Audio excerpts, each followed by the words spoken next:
You talked about at the end of your book, growing food from the food scraps. If you don't want to make anything about it, talk a little bit about that. So one thing that really excites me is sprouting. And I don't know if you have ever sprouted, but sprouting is just this amazing, impactful way to get a whole bunch of food for like very low cost in your kitchen, no matter where you are. And I mean, I'm in Canada, it's freezing here. It's not like I'm setting up a garden out back right now. We've got probably a foot of snow. And sprouting, I have a recipe in the book for lentil sprouts. And I always tell people if they're starting a sprouting journey to start with lentils because I find it easiest.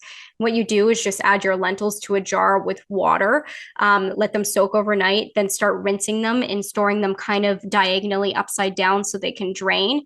Do that for a few days, and all of a sudden, you're going to see those dried lentils start sprouting, little like green sprouts out of them.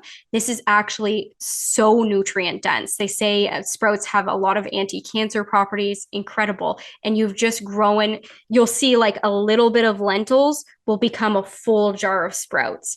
Great for salads, and even just people eat handfuls of them because they're so healthy for you. They've got a bit of a bitter taste.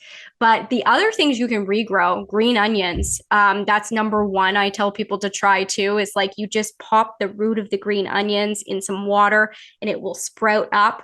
You can regrow some lettuce. You can regrow carrot greens.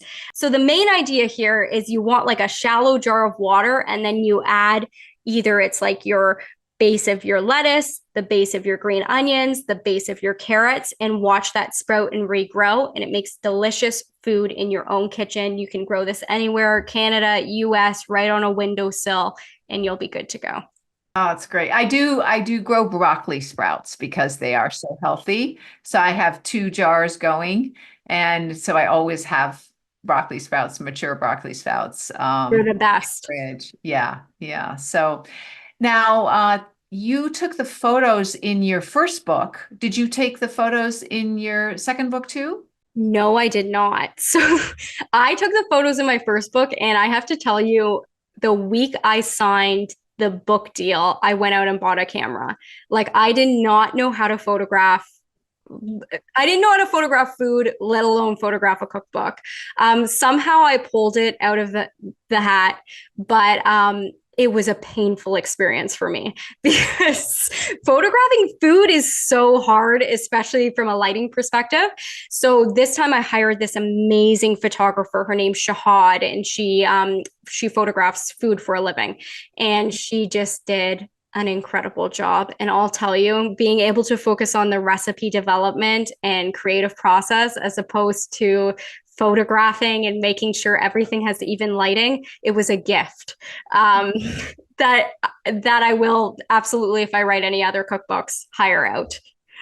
Well, we certainly hope that you do write cookbooks. I was inspired to ask that question because at the end of your book, you have a picture of your family. You're not in it, so I thought, well, she must be the one taking the picture, and your I dad did is take there. that photo. You I did. did take that photo.